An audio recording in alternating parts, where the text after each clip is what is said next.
Okay, the first thing is, how different is, like festival gigs to like normal kind of, rock club gigs, and, which do you enjoy more? Oh, it's a totally different experience. One is obviously the sound. The sound completely travels at a festival. It's going away from you and you're fighting that battle all the time. Yeah. Whereas obviously in a club gig, it's bouncing off the back wall, and you generally get to have a sound check as well. You're pretty much just walking out there blind, like a band like us, when it's a festival.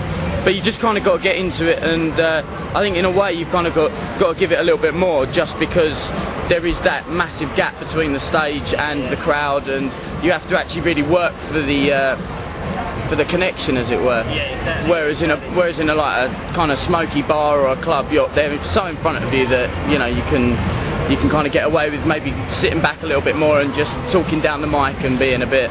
Do you find that there are kind of stupid little things that make it different as well, like in the sunlight not being able to see your tuning pedals, and kind of like yes, things that is like annoying. that? It's nice to. Well, you're obviously in a band yourself. I can hear by you saying that. Things like that are annoying, and sometimes it can be really cold, and you get guitar playing fingers. And you can't warm your fingers up. And you just get annoyed because you can't play quite as well as you could usually. So things like that are annoying as well.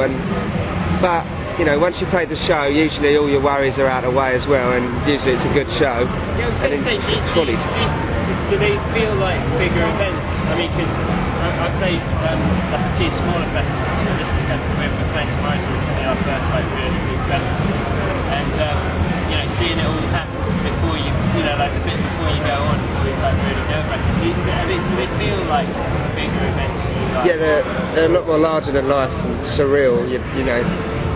Time travels differently, and it's just it's a totally different feeling to play. Your own shows, you're guaranteed you're going to get a good reception generally. Yeah. Whereas part of it is like, you're going to have people there to see you, but you're also going to have some people who just wander in, and so that's quite nerve-wracking in a sense, because you're trying to win people over. Yeah. Especially like obviously when people come and see you from a club or in a gig, they've often heard the record and they're referring to it in their head while they're hearing the live. Whereas if you've got someone who's walked in, they've never heard you before at a festival, then obviously it's just that first impression, so you've got to make sure that you're pretty on it, which, going back to what we said earlier, you have no sound check going on.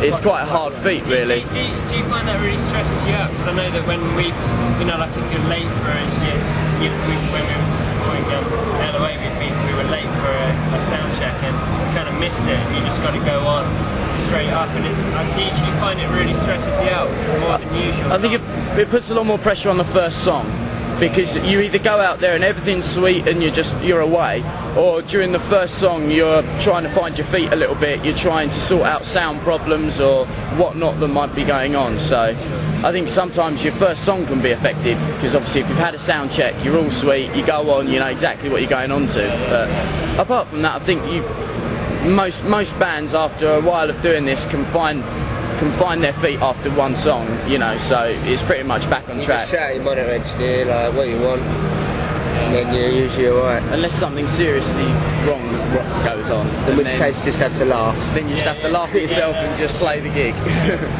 So touring it gets really, really dull sometimes, and one of the things that we're sort of still in the hauling arse around toilets in a band stage, but one of the things that kind of gets you quite a lot is all the downtime, particularly in between sound check and your show. And do you guys have any secrets for what you need to do to burn the time? Loads of weed and books, and a good book. Sometimes you want to get off your sound check just to get back into your book, so that's good. Nibble on crap food and writing. Any favourite touring snacks? Bread and hummus is the main one, really. Everyone's up for a bit of that. Bit of celery dippage. sticks. Bit of dippage. Yeah. We like a bit of dippage.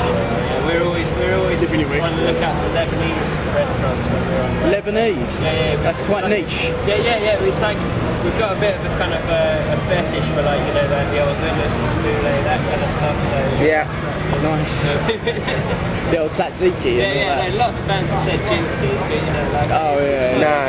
but well, the thing is, I wouldn't recommend ginsters. But you go in somewhere with anything but ginsters on your mind, so you always leave with ginsters. Sometimes you just have the But you just force it down, quaff it. So, do you guys get more satisfaction from the recording process, like making an album and being creative, or from touring and having that album being received by fans? I know that's a really hard question. I'd say touring, but I do love going and having the break of going to the studio and creating something new. But touring, it's just the ultimate buzz being on stage every night.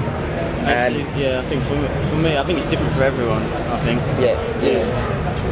I like getting drunk a lot as well. It doesn't work as well at the studio. No, that's true. So after you finish your gig, you can just go and get drunk. Cool. What's the least favourite question you get asked by journalists? Because everybody's got like a... Oh, it's easily, hands down, tell me something you've never told anyone. Because you get asked it every single time, and you tell the first couple of people something, but then... You're not actually going to tell something you don't want people to know. Tell me a secret, and it's just like, well, no, because you're a journalist, by the actual notion of it, you're going to tell other people. That's your job. So it's like, nah, that's the most annoying.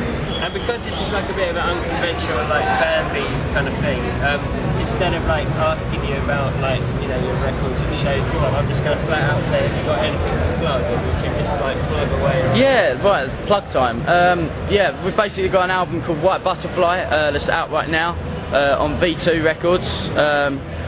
It's a sick ass album if we don't say ourselves, so if you do happen to hear us today, then get down and buy a copy of that, or come and see us live. Nice. That's about it. Awesome. Well, thanks for taking the time to talk to me, guys. No worries, mate. All the best. Good When are meeting you you, playing? Take it easy. What's that? When are you playing? We're playing tomorrow at 1 o'clock on the Snickers Bar stage. Might not be up by then, but yeah. Skateboard in front of you, like in the Really? between you and the audience. Is that the stage with Yeah, No, no. you're on Snickers bar. the Snickers. We're on the Snickers stage. If you were like a Snickers kind of normal size, we're like a Snickers fun size, or maybe even like the level like one size. Celebrations. I knew we were playing on the Snickers something, I just didn't know. Everything's Snickers. So Everything's Snickers. cool, thanks guys, man. No worries, Cheers, mate. Man. Take it easy. Cheers.